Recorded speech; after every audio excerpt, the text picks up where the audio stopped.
Mine is too quiet, right? Yeah. Same with Actually, mine. I heard that on one of the episodes. We weren't the same. Do you equalize them?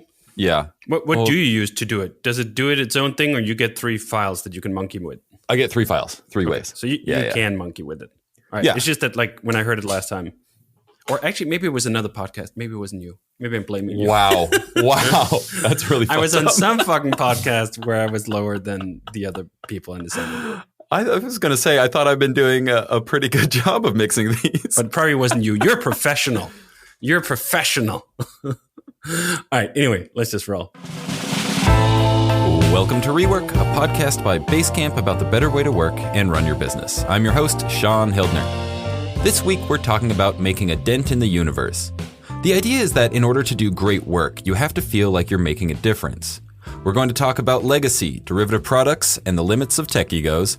And as always, here with me to discuss all this are Basecamp co-founders and the authors of Rework, Jason Fried. How are you? I'm doing good, Sean. How are you? Wonderful. And David Heinemeier Hansen, how are you? I'm amazing. This week we're discussing great. This week we're discussing the chapter titled Make a Dent in the Universe. And this is all about doing work that's important or meaningful or something you're proud of, I suppose. I don't know. How would you define making a dent in the universe? I think it's one of those wonderfully existential questions where you get to define your own meaning in life, that it is not handed to you, but that it should be there. Right? I think that's the main thing that this is about, for me at least, is that you show up and it feels like you're doing something that matters. You get to choose what it is that matters, but it damn well better matter. Mm-hmm. And it damn well better leave an impact that you can feel proud of, particularly if you're going to do it for a long time. I mean, by the time we had written this book, Jason and I had worked together for 10 years. If I had looked back upon those 10 years and thought, like, actually, what did we do here again? I would have looked back with regret. And now I'm looking back on 20 years and thinking again, like, hey, we did stuff that left some dent somewhere in my perception of the universe. I think that's just as important, right? That it's your perception of the universe. It's not someone else's perception of it. It's not that you have to leave whatever someone else would call a dent. Oh, you have to be a unicorn. That's the dent, right? Like there's a lot of bars in entrepreneurial circles that sort of disqualifies as a dent. No. Just pick your own dents. They can be pretty damn small. Like I did great work for the customers we had. We did great by employees. We did great by the business metrics we had set out to do. Those are the kinds of dents that I think are important to have. And the contrast here is, to some extent, like how many people go to work every day and feel like their work just doesn't matter. It's either all bullshit, that they're doing work, they're running around, but like, what's the impact? Graeber had this wonderful article called Bullshit Jobs a few years back, and then he wrote a whole book about it, where according to one study, more than a third of everyone who goes to work feels like their work is meaningless, that it's bullshit. Oof. And you go like, geez, that's harsh, particularly if you're going to do it for a long time. That's just got to eat away at the soul. I think what's hard about the statement is the word universe is like, couldn't be bigger, right? It's like the universe. So in some ways it sounds like what we're saying is make a dent in the biggest thing ever. You must be huge. You know, it can kind of come off as a little bit confusing. It's the same thing with world. It's like people are like, change the world. The thing is, there's no such thing as the world. There's many little worlds. You know, as long as you can have a little bit of an impact in the one that you're in, whatever that is, that's probably enough. But yeah, I think, you know, thinking about it again, like universe is probably the wrong word, actually, because it's impossible to live up to that in a sense. It should be make a dent in your universe. Yeah. Oh, I like that. I like that. Yeah. Although I'd say too that those things don't necessarily have to be in conflict, right? Like some of the examples we use, the Drudge Report and Craigslist. Like, for example, now Craigslist is not necessarily the thing most people will think about instantly. Like, oh, what's cool stuff on the internet, right? Clearly, it left a dent. Right. I think that's perhaps the other thing is, I think we use this example somewhere else, which is really a dated example, which is what was it called? The flip camera? Oh, love the flip. The flip, right? The flip camera lived in a short period of time. It burned very brightly for 3-4 years, got sold for, I think, over $1 billion, and then became completely irrelevant as soon as smartphones got to have cameras. But they still totally left a dent while they were there. The same thing, I think, actually, if you take the smartphone example, the iPod. If I ask my kids, like, what's an iPod? They're like, what's an iPod? What do you mean, what's an iPod? You have phones, you have iPads. That's where you play your music. Did the iPod leave a dent? Oh, hell yeah, it did. We're talking on something called a podcast. That means nothing without the iPod. Yeah, exactly. I think that's the other part here, is that it's not that everything has to live forever. That's the other thing that really annoys me about a lot of entrepreneurial lore, is this idea that, we're building a 100-year company. I think that was something was it Evernote or someone else who went out and said, like, we're building a 100-year company. Hey, how about you just try to survive for 5? Like 5 years? Could you do 5? Like, actually, most technology companies can't do 5 years. How long was the reign of the iPod? I don't even think it was 5 years, was it? Like, this is a major dent left in most people's universe who were around at that time. And it lasted for a moment. Mm-hmm. That's still great, because you got to do that while it was happening. I think some people look upon this idea of a legacy as like, unless it's eternal, it didn't mean anything. What? If you judge that bar, like, what's left? Yeah. What are the things that actually lasted for 100 years? It's a very short list. You talk about legacy a lot in this essay, and personally, legacy is not something I put much stock in, but I'm curious about both of your takes on the importance of leaving something behind. I don't either. I don't put much into it over the long term. I think there's the short term legacy, which is like, how do people think about the thing that you've built now and relatively now, like, over the next year or two? I just I don't think a lot of people are going to look back on software companies 20 years from now and like remember the thing that they did. I don't think we're in that kind of industry. There are some companies that are going to probably be like that, but I don't know. I don't think about it personally that much, but I do think about how an experience is. So what does a customer think about what we do, and did they have a good experience? And that's part of your legacy. These are small little details, but it's not about reflecting in the future. It's more about reputation, perhaps, now than it is, a big moment down the road. Mm-hmm. Now, David might have a different take, because David's built some things that other companies have built on top of, like Rails, for example. They've built things because of that, and Rails definitely made a dent in the universe.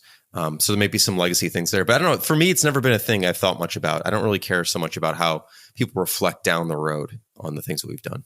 I think this setup is missing the same word, actually, as leave a dent in the universe. Leave a dent in your universe. Leave a dent in your legacy. When you look back upon your time spent here, I'd like to sit at 60, 70 years old. Let's hope we make it that far.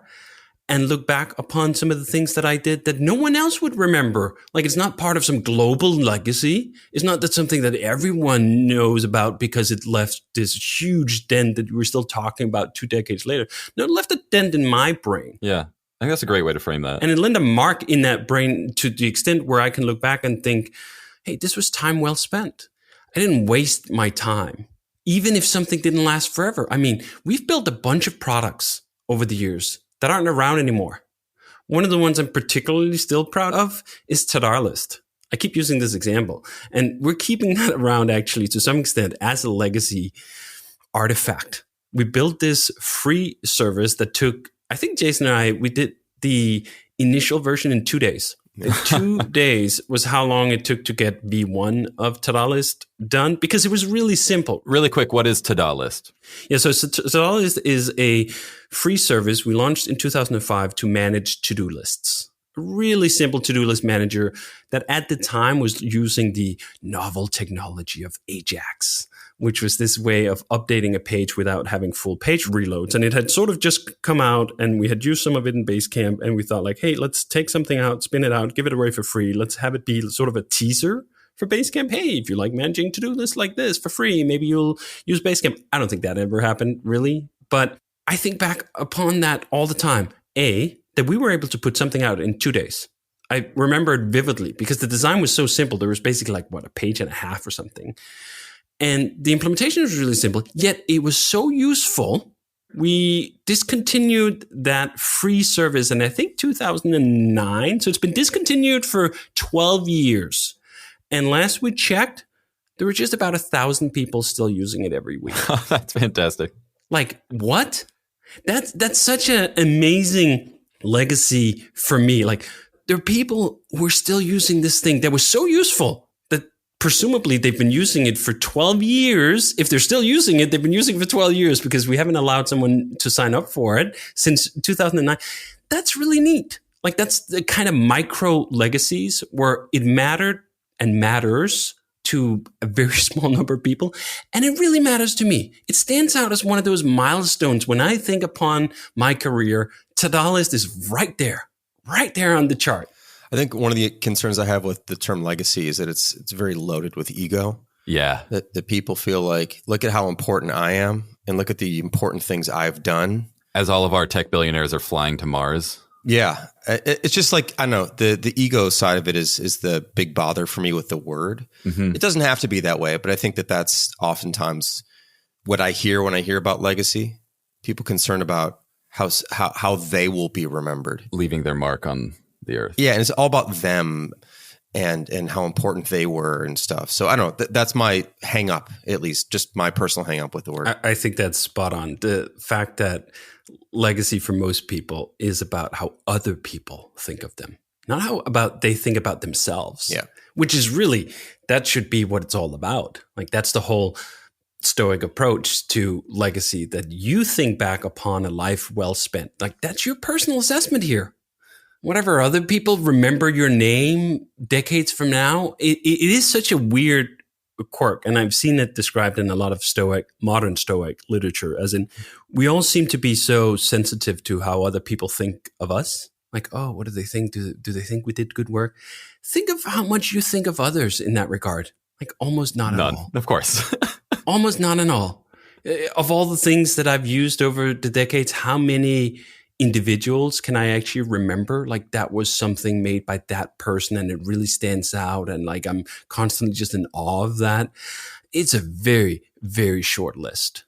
So that's just a pursuit that's not, it doesn't make sense. It's sort of a legacy of whatever the ways we used to, maybe that's still true, but we overestimate just how important it is for other people who we don't even know to think certain things about us. Like, that's up to them. You don't get to control that either way. You're better off if you don't think about it at all.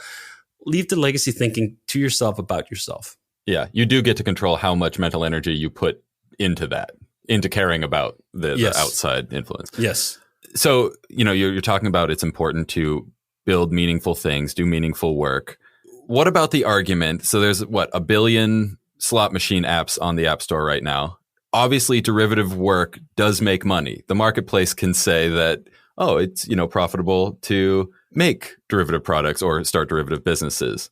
Just curious on your take on that argument.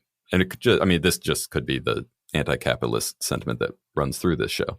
Well, I'll just think about how I started my career. I made something that already existed. I just tried to make a better version of it.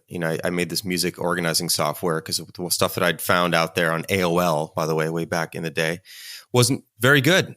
It was derivative in that, like, it wasn't original, but I was proud of it. And it did something that I couldn't find elsewhere. And I was proud to put it out there for other people to use it. And there are very few thoroughly original ideas. Everything's sort of built on something else. So I think I don't know, that doesn't really bother me at all. It's just, I think it comes down a little bit to, for me personally, and I won't comment on other people's motivations because it's kind of unfair to do that, I suppose. But as long as you're putting something out there that you're proud of, that you're happy with, that you think is good, and that you hope maybe some others might like, that's fine. But I think if you're doing it for other reasons, like trying to game a system or whatever, again, like maybe that's what you're into and that's fine because that's what you're into.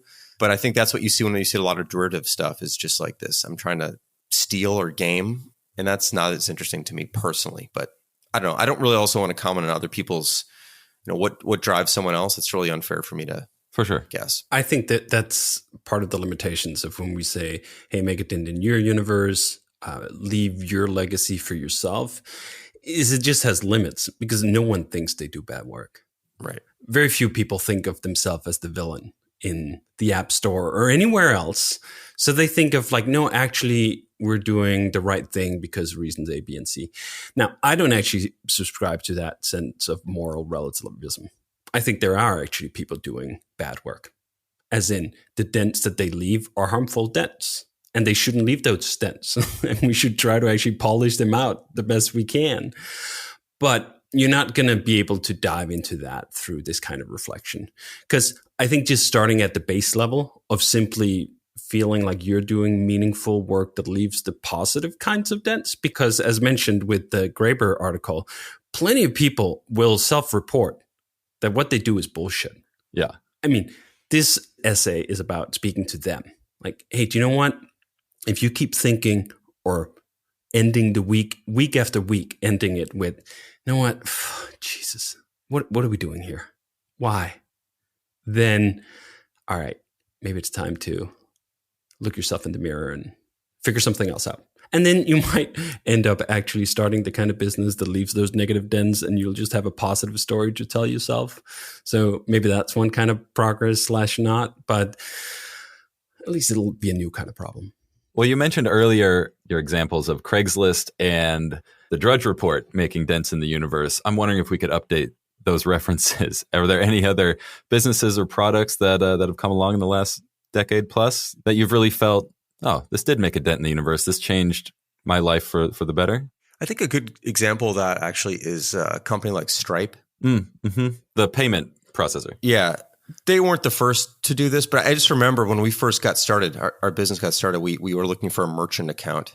David, do you remember this? Like, yes. I think we called Chase Bank, who was our bank at the time. And it was like this arduous, horrible process. It was so antiquated. Literally, I think you were like faxing things in and filling out all these forms. And it was actually hard to accept credit cards. In fact, they wouldn't even allow us to accept credit cards. I remember, unless we did like monthly payments. That's actually why we ended up doing monthly payments. We wanted to do annual payments originally, but it was too much risk for them for chargebacks or whatever. So we had to have a smaller price point. And it was just so complicated and so old and clearly not built for the age we were entering. I mean, Stripe wasn't the first. We used Braintree. We still use Braintree. And Braintree made it a whole lot easier also.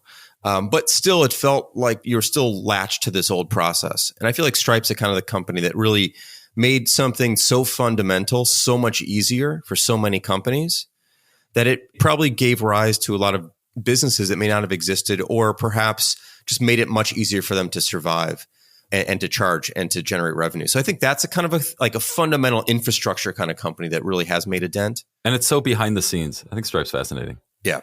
I'll give a shout out to my mate Toby here with Shopify, because it feels similar. Shopify is one of those really interesting platforms where before Shopify, you looked at the whole e-commerce thing and you're like, all right, Amazon is going to kill everything. Their user experience, their lock-in, their one-click buy, they just have so many advantages that, like, how is anyone going to compete against them? And the answer was don't. Don't try to make another everything store. Make a ton. What is it? They have 1.7 million stores or something where you sell direct. Like, that's the disruptive I rarely use that term in a positive way, but I'll use it positively. That is the disruptive, and another word here, I was just about to say play, but I'm not going to say that. That was the disruptive move that Shopify did. That actually, do you know what? There's been these shop makers since the beginning of the internet. I think Paul Graham actually made his original fortune selling a shop maker to Yahoo back in 1995. And then in comes Amazon. It seems like they're just going to dominate. And then Toby goes back and says, like, actually, you could just make a better shop maker. Like, the ones that are out there are kind of shit. And it's not that the concept is derivative, to go back to that example. Sure. Like, the idea of making a shop maker and having shopping carts and everything set up so that you don't have to program things from scratch was not a novel idea. Literally from the outset of the internet via web, I think was Paul Graham's things from 95 that he sold to Yahoo. Toby comes in, 11 years later and does a small version of that in 2006. For years and years and years, it just very little anything, right? And then all of a sudden, boom, it explodes into this huge thing, or so it appears, right? Like it's like there's another essay we have that any overnight success that you look at took 10 years, and quite accurate with both Stripe, I think, and with something like Shopify. And now you just have like an alternative where I'll go now, and I actually don't like to shop on Amazon at all. I go to the site and I try to find something. I think search has gone to shit. I think the product pages are kind of crap. And then I'll try to find those products that I'm looking for directly from a merchant. And whenever I find them on a Shopify store, I go like, oh yeah, nice. Which, I mean, there's so many of those examples of removing that kind of friction for the broad internet. I think, is it Squarespace? Like these ideas of taking, like, again, Squarespace, like a million examples of build your own website kind of thing. And they're just like, hey, it didn't really get that level of traction until it just got really good. Yeah. So there's so many ideas out there that people will have written off and said like, you can't compete against Amazon because blah, blah, blah, blah. And then someone comes out, oh, actually you could if you just had better tools. How much does it take to set up a website today, right? Squarespace. Trivial. Some of the same thing had been happening with podcasting, right? It used to be kind of sort of complicated.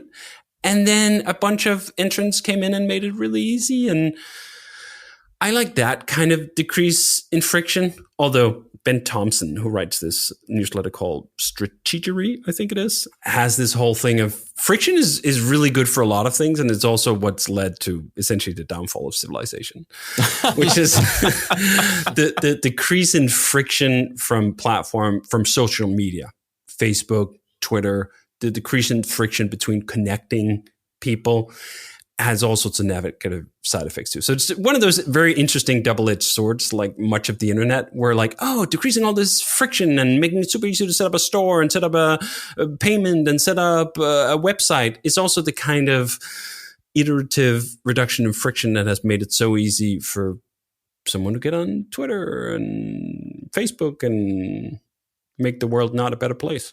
I want to end with a short discussion on confidence. I think someone reading this essay or listening to this episode might think that if I'm doing something and I don't feel that it is important or making a dent, why am I continuing to do it?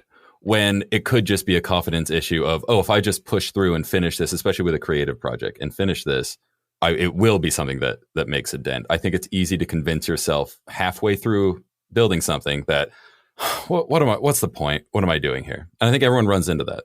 Well, I think most things you do are not going to make any dent on, like day to day.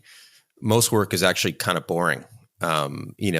It's what you're collectively making, I think, is the thing. So yeah, you're going to run into these moments where you're like, is this going to work? Is this worth it?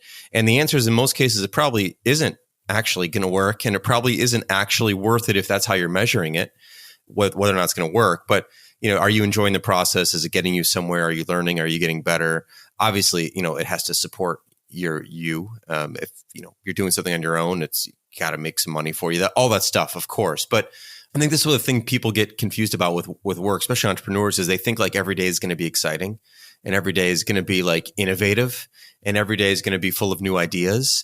And it's not. It's like occasionally you get a blip of something that's good, but most of the time you're just doing the work that needs to get done, and could be fixing bugs, it could be dealing with a customer issue, it could be designing something that doesn't work, it could be cleaning something up that you made a mistake on before, it could be something new, it could be a hassle, it could be all these things, and that's what work usually is for the most part. It's just that, as long as the trajectory is pointed in a certain direction and you're sort of headed up in a way where you feel like it's all worth it, then it is. I don't think there's much to be confident about on a day-to-day basis, is I guess the way to put it. Because like it doesn't require confidence just to kind of deal with your day-to-day. Right. But it does require it when you're trying to build something new or push against what you're used to, or you have an idea that isn't shared by many. Like then you do need that to make your case and push it through if you can. But most days, I think overconfidence is, or not even over, but confidence is actually going to get in your way of doing the stuff that actually just needs to get done. I think it's one of the reasons that starting with derivative work is actually a great path. You start with something that's already sort of validated. You're just building a slightly better version of X. You're not rethinking the entire world. build up your chops, build up that confidence, doing some of that. I often talk about the confidence that we needed to create Hey took 20 years to grow. Yeah. We were never, ever going to start like an email service as the first thing for us to do. Also, I think it would have been a bad idea, but it was not even something 10 years into our thing. We thought that was an appropriate goal for us to have. But after 20 years, we're like, do you know what? Now we have it. Now we have that confidence. One of the other terms I like is moving averages. This idea that if you just look at the day-to-day, there's going to be so much noise. There's like some days just suck and some days feel amazing. And you can't just wildly bounce back and forth. Oh, everything is useless because I had a bad day, or everything is amazing because I had one good day. No. You got to trend that moving average and then look at it like 200 days or 500 days or whatever. And if that moving average over 500 days or 2 years or 3 years is not going in the right direction, I think that is the time to say, do you know what? Confidence or not, this isn't going well. We should actually bail. Because that's the other thing. Sometimes it seems like the entrepreneurial conversation is just sort of like, oh, you got to stick with it. Well, for how long? Like, what if it totally just doesn't fucking work? There's lots of stuff that just totally does not fucking work. And sticking with that for 10, 20 years, like that's just the recipe for pain. And then at the same time, if you don't stick with it at all, you're going to give up after 5 weeks? Yeah, okay. You're never going to see whether that thing could have gone anywhere. So moving averages on the scale of many months / some years is probably the more helpful timeline. Well, I think we should wrap it up there. Next week, we are talking about the next essay is Scratch Your Own Itch. So I will see both of you next week. Thank you for joining me, David Heinemeier Hansen. Thanks for having me. And Jason Fried. Thanks, Sean. It's good to be here. We'll see you next week. All right. All right. Late. Rework is a production of Basecamp. Our theme music is by Clipart. You can find us on the web at rework.fm and on Twitter at Rework Podcast. Next week, we're discussing the chapter Scratch Your Own Itch. Again, I'd love to hear from you, the listener. If you have any comments about the show or questions for Jason or David, leave us a voicemail at 708-628-7850, or better yet, record a voice memo on your phone and email it in to hello@rework.fm.